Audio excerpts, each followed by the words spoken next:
Sering kami hadirkan kisah tentang seorang ahli ibadah yang di atas gunung dan orang yang bejat di pinggir pasar, di tengah pasar. Ma'jin Bani Israel, orang bejat di tengah pasar, dan orang ahli ibadah di atas gunung. Dua orang yang sangat berbeda.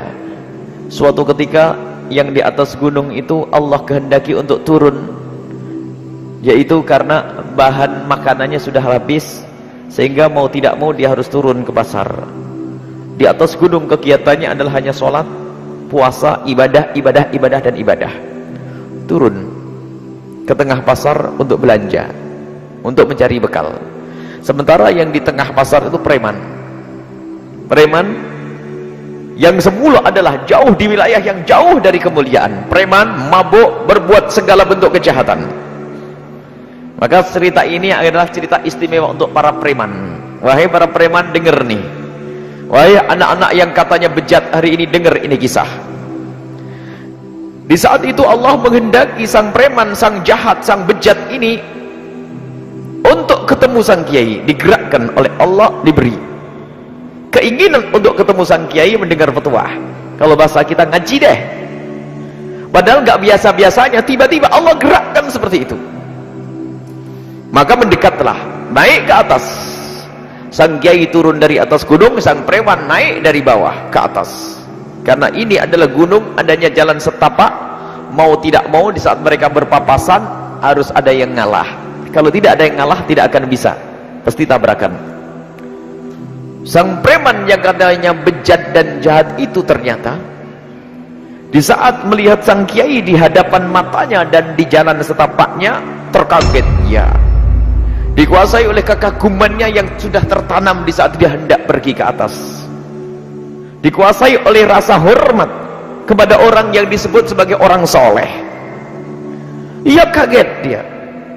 Begitu terkagetnya dan dikuasai oleh rasa kagumnya, ia tidak bisa bertutur sepatah kata pun, dan dia hanya bisa duduk di jalan setapak, minggir di jalan setapak, sembari ia mempersilakan kepada sang kiai untuk melewatinya. Silahkan sang kiai. Tapi sang kiai rupanya dia punya cara pandang beda, karena merasa dirinya adalah ahli ibadah. Ini adalah bab yang kedua nanti. Ini adalah orang sebagai ahli ibadah yang katanya adalah kerjanya ibadah, mendekatkan diri kepada Allah, akan tapi dia punya cara salah dalam memandang manusia. Dia memandang manusia dengan pandangan merendahkan. Makanya di saat melihat sang preman di jalan setapaknya, yang ada adalah kesombongannya. Ia tidak menegur sang preman, hendak kemana engkau? Tidak menegur sang preman, apa yang kau inginkan? Mau kemana? Mau ketemu siapa? Tidak. Apalagi di saat sang preman mempersilakan, merasa dia layak untuk diberi jalan, sehingga yang ada adalah kesombongan dan melewati begitu saja tanpa tegur sapa dan tanpa assalamualaikum. Sementara sang preman tetap dalam keadaannya yang sudah digugah oleh Allah untuk mendekat kepada kemuliaan, sehingga sang preman tetap memandang sang kiai dengan penuh kekaguman dan tidak kurang sedikit pun.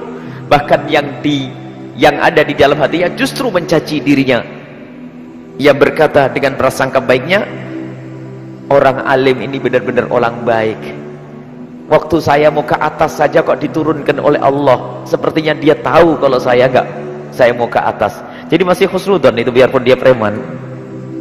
Apa sabda Nabi SAW dalam kisah tersebut? Lihat, biarpun orang berada di kubang kehinaan, kemaksiatan, preman berbuat jahat, tapi ternyata di dalam hati masih ada kagum dengan apapun yang ada hubungannya dengan kemuliaan Islam, agama, orang ahli ibadah, ulama, maka orang ini bakal selamat pada suatu ketika nanti.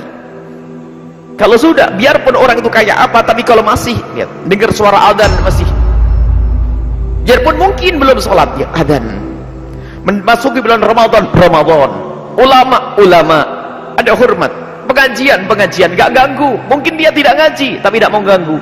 Dan mungkin di dalam hatinya ada rasa senang, bangga. Oh, ada pengajian, syiar. Bahkan biarpun itu tidak syar'i kadang-kadang, tapi di dalam hatinya masih ada bangga dengan Islam, itu bakal selamat orang itu. Ibu-ibu di kampung, bapak-bapak di kampung, lihat.